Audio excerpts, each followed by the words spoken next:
15 বছর পর দেখা। আমি চিনতে পারিনি, কিন্তু আমাকে দেখে ঠিকই চিনতে পেরেছে।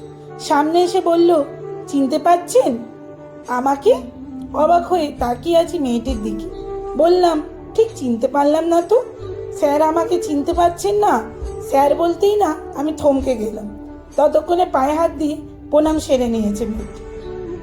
প্রণাম সেরে বলল, আমি মোনালিসা স্যার। খুব সেজেগুজে আসতাম বলে আপনি খুব বকাবকি করতেন। আমার ওই উগ্র সাজগোজ দেখে আপনি একদিন আমাকে আড়ালে ডেকে বলেছিলেন, সাজলে সবাইকেই সুন্দর লাগে, কিন্তু ওই নকল সাজের কি কোনো মূল্য আছে? জলে ধুলে যে সাজার সাজ থাকে না, সেই সাজে সেজে লাভ কি? ওই সাজ তো আসলে চোখের আরাম। এমনভাবে নিজেকে সাজাতে হবে যে সাজ শুধু চোখের দেখাতেই নয়, সারা জীবনেও নষ্ট হবে না। চিনতে পেরে বললাম, মোনালিসা মানে সেই মোনালিসা যে খুব সেজেগুজে আসতো? হ্যাঁ স্যার, আমি সেই মোনালিসা। আপনি চিনতে না পারলেও আমি আপনাকে ঠিক চিনতে পেরেছি। আমাকে চিনতে পারাটাই স্বাভাবিক। এতগুলো বছর হয়ে গেছে, তা ঠিক, সময় তো আর থেমে থাকে না। কিন্তু সবসময় সেজে থাকা মোনালিসা আর এখনকার মোনালিসা তো অনেক তফাৎ, একেবারেই আলাদা। মোনালিসা হেসে বলল, ঠিক বলেছেন স্যার। সেই দিনের মোনালিসা আর আজকের মোনালিসা একেবারেই আলাদা। আপনার ওই দু একটা কথা আমার জীবনটাকেই বদলে দিয়েছিল।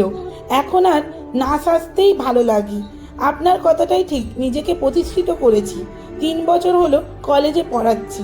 আমার ছাত্রছাত্রীদের কাছ থেকে যে ভালোবাসা সম্মান পাই, ওর থেকে বড় স্বাস্থ্য আর কিছুতেই নেই স্যার।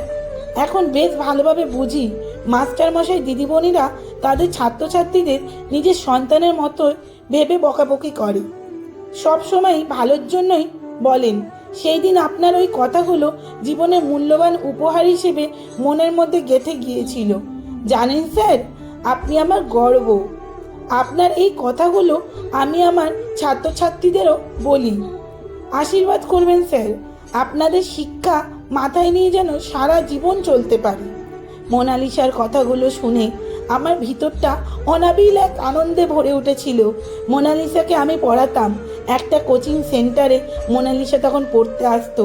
সেই দিনে সেই কথাগুলো মোনালিসাকে সমৃদ্ধ করেছে দেখে খুব ভালো লাগলো। ছাত্রছাত্রীরা যদি কোনো বড় জায়গায় প্রতিষ্ঠিত হয়, এর থেকে বড় আনন্দের খবর আর কি হতে পারে। খুব গর্ব হচ্ছিল মোনালিসাকে নিয়ে। একজন শিক্ষকের জীবনে এর থেকে বড় প্রাপ্তি আর কিছুতেই নেই। সত্যিই তো, জীবনে এমন একজন নিজেকে সাজাতে পারলে সে সাজ সত্যিই সারা জীবন থেকে যায়। তবে হ্যাঁ, শিক্ষক শিক্ষিকারা ছাত্রছাত্রীদের মনে রাখতে না পারলেও ছাত্রছাত্রীরা ঠিকই মনে রাখে। তাদের মনে শিক্ষক শিক্ষিকাদের জন্য একটা শ্রদ্ধার আসন সবসময় পাতা হয়ে থাকে। কলমে সরজিৎ ঘোষ, পাঠে অঞ্জলি ঘোষ। লেখাটি কেমন লাগলো অবশ্যই কমেন্ট করে জানাতে ভুলবেন না। কিন্তু লেখাটি যদি ভালো লেগে থাকে তাহলে লাইক ও শেয়ার করার অনুরোধ রইল আপনাদের কাছে। ধন্যবাদ।